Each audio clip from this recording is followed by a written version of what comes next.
नमस्कार मित्रों, बहुत बहुत स्वागत है आपका मेरे इस चैनल में। आज हम बात करेंगे एक महत्वपूर्ण विषय मांगलिक दोष पे। काफ़ी दर्शकों की रिक्वेस्ट थी कि मैं इस विषय में कुछ बोलूं, कुछ आपके सामने कि ये दोष क्या होता है, क्यों होता है, इसके क्या क्या प्रभाव है, क्या हर मांगलिक ही दोषी होता है, हर मांगलिक के जीवन में ही उसका जीवन पूरा नष्ट हो जाता है। तो जैसे हमारी जो कुष्ठी होती है, ज़्यादातर लोगों को पता ही है, उस कुष्ठी में 12 भाव होते हैं और मंगल ये 12 भाव में अगर 5 भाव में आकर बैठ जाए मंगल देव, तो उस जातक को मांगलिक बोला जाता है। ये 5 भाव कौन से हैं? आपके प्रथम भाव, चतुर्थ भाव, सप्तम भाव, अष्टम भाव और 12वें भाव। प्रथम भाव जो है वो लग्न का है, अगर लग्न में मंगल हो। चतुर्थ भाव जो है आपके मन का है, आपके स्वभाव का है, आपके सुख संपत्ति का है, उसमें अगर मंगल देव आ गए हो, विराजमान हो। आपका सप्तम भाव आपके सांसारिक जीवन का है, आपके जीवन साथी का स्थान होता है, आपके पार्टनर का जो भाव है वो सप्तम भाव, उसमें अगर मंगल देव विराजमान हो। आपके अष्टम भाव जो कि विवाह के पश्चात जो जीवन होता है, इसमें आपकी पदोन्नति, आपका जो कार्य क्षमता है उसको दर्शाता है अष्टम भाव। और 12वें भाव जो आपके स्वास्थ्य का भाव है और आपके आध्यात्म का भाव है, उसमें अगर मंगल विराजमान हो, तो इन 5 भावों में अगर मंगल की दशा हो, मंगल बैठा हो, तो वो जातक मांगलिक होता है। अब सवाल ये उठता है कि मांगलिक होने से ही क्या वो उसका विवाह होने के पश्चात उसके जीवन साथी का प्राण नाश हो जाता है, या हमेशा अशांति रहती है, या उसको विवाह संपूर्ण नहीं होती, या विलंब आती है, क्या होता है? तो ऐसा कोई नहीं है। इसमें कुंडली को और भी गहन अध्ययन की जरूरत है। केवल मांगलिक होने से ही व्यक्ति का मांगलिक दोष नहीं आता है। पहला तो है मंगल की डिग्री। मंगल जिस स्थान पे बैठा हुआ है आपके कुंडली में, वो कितनी डिग्री पे हो सकता है? वो बैठा तो हुआ है लेकिन उसकी पावर बहुत ही कम हो सकता है वो 0 डिग्री हो, 1 डिग्री 2 डिग्री पर हो, या 3 डिग्री पर हो। मतलब इतना कमजोर हो कि वो आपके राशि पर या आपके लग्न पर या आपके जीवन पर किसी प्रकार का प्रभाव नहीं डाल पाता, लेकिन कुंडली में दिखता है कि मांगलिक योग है। तो इस स्थिति में वो व्यक्ति मांगलिक दोष से ग्रसित नहीं होता। दूसरा बहुत ही महत्वपूर्ण, ये बात को ध्यान से सुनिए, इस बात पे ज़्यादातर आप गलतियां कर देते हैं। ज़्यादातर ज्योतिषी बोल देते मांगलिक है तो बहुत ज़्यादा डर का सामना कर देते हैं, और रिश्ता भी इस वजह से काफ़ी टूट जाता है। काफ़ी जगह ऐसा होता है कि मांगलिक कुंडली में देखा और मना कर दिया। देखिए, पहला तो बताया डिग्री का। दूसरा होता है गुरु की, अगर देवराज गुरु बृहस्पति की अगर दृष्टि पड़ रही हो मंगल के किसी भी स्थान पे, या वो मंगल के साथ विराजमान हो, तो मांगलिक दोष पूरी तरह से खत्म हो जाता है। तीसरा है यदि सूर्य आ गया हो और मंगल अस्त का हो, मतलब सूर्य मंगल से बहुत ज्यादा पावरफुल हो और मंगल बिल्कुल पावर खत्म है, सूर्य बलवान हो, तो मांगलिक दोष वहां खत्म हो जाता है।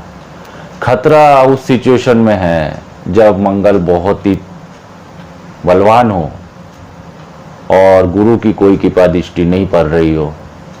उस क्षेत्र में व्यक्ति मांगलिक है और उस क्षेत्र में उसे भली भांति कुंडली का मिलान कर, मंगल को शांत कर, विवाह कर रस्म रिवाज को आगे बढ़ाना चाहिए।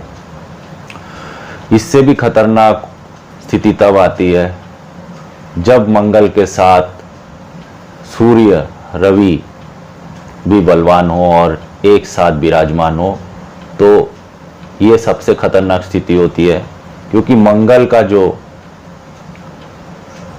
कैरेक्टर है, जो उसका स्वभाव है, वो एक लड़ाकू स्वभाव है, एक डोमिनेंट, एक आधिपत्य रखने का स्वभाव है। क्योंकि मंगल को एक सेनापति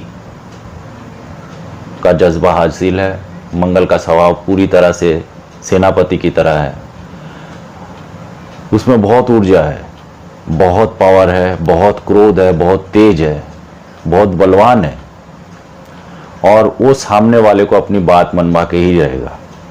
वो जो बोल रहा है वही ठीक है। काफ़ी क्रोधी ग्रह है, क्योंकि सेना का सेनापति जिस तरफ चलने बोलेगा वो भी चाहता है कि सारी सेना उसके पीछे चले, उसका स्वभाव ऐसा है। इसीलिए मांगलिक दोष का जो जीवन साथी होता है, मांगलिक जो है वो उस पर बहुत ज़्यादा कंट्रोल करने की कोशिश करता है, बहुत ज़्यादा उस पर दबाव डालने की कोशिश करता है। इस कारण सांसारिक जीवन में अशांति आती है, रिश्ते टूट जाते हैं।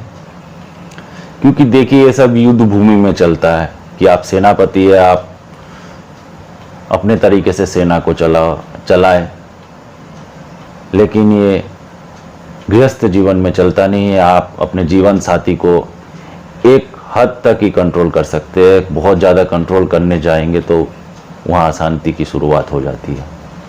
साथ ही मैंने जैसा कहा, अगर सूर्य भी बलवान हो, मंगल सेनापति है तो सूर्य राजा है, और दोनों एक ही जगह अगर रणभूमि में खड़े हो जाए तो वहाँ पूरा सर्वनाश है, पूरा कत्लेआम जैसी स्थिति आ जाएगी। तो ये था मेरा छोटा सा परिचय। मांगलिक दरअसल है क्या? 5 स्थान पे ही मंगल का बैठ जाना ही मांगलिक दोष नहीं होता है। इस पे बाकी राशियों का क्या प्रभाव है, दशा क्या है, अंतर्दशा क्या है, नक्षत्र की चाल कैसी है, इस पर भी गहन विचार होने के बाद ही कोई व्यक्ति मांगलिक दोष माना जाता है। मंगल अगर अपनी राशि में हो, जैसे मेष राशि में हो, तो बहुत अच्छा फल देता है। मंगल का नाम ही है सुमंगल, अच्छा, शुभ। ये कभी बुरा नहीं हो सकता, लेकिन कभी कभी क्रोध जो है इंसान के सांसारिक जीवन में, वैवाहिक जीवन में बहुत बड़ा विनाश का कारण बनता है। अपने जॉब के जगह पे, जैसे हम बॉर्डर पे लड़ रहे हो दुश्मन के साथ, वहाँ हमको क्रोध चाहिए, तेज चाहिए, हमको मार काट करने में भी पीछे नहीं हटना। वहाँ मंगल हमारा उच्च हो तो काम में, अगर हम वही जज्बा अगर अपने घर में बंदूक तान के खड़े हो जाए तो उस जगह सब कुछ खत्म हो जाता है। साथ ही गुरु की दृष्टि अगर मंगल पर पड़े तो मांगलिक दोष पूरी तरह से समाप्त होता है। झगड़ा अशांति तो होगी, लेकिन साथ साथ मंगल को बुद्धि भी देगा गुरु, जे भाई बहुत हुआ, इतना तक सही है, इससे आगे नहीं बढ़ना चाहिए। ये जो एक कंट्रोल ये गुरु कर लेता है। आगे अगर आपको और ज़्यादा विषय में जानना है, क्योंकि इसके साथ शनि की दशा भी देखनी है, राहु केतु भी बहुत मेजर रोल प्ले करते हैं मांगलिक दशा में, उनकी भी दृष्टि, और बहुत कुछ है जिससे आप पूर्ण विचार करेंगे जे ये मांगलिक दोष से ग्रसित है या नहीं है। बोलने का मोटा मोटी उद्देश्य यही था कि केवल प्रथम भाव, चतुर्थ भाव, सप्तम भाव, अष्टम भाव और 12वें भाव में अगर मंगल हो तो मांगलिक दोष है, ऐसा मानना गलत है। आप सब खुशी से रहिए, अच्छे से रहिए।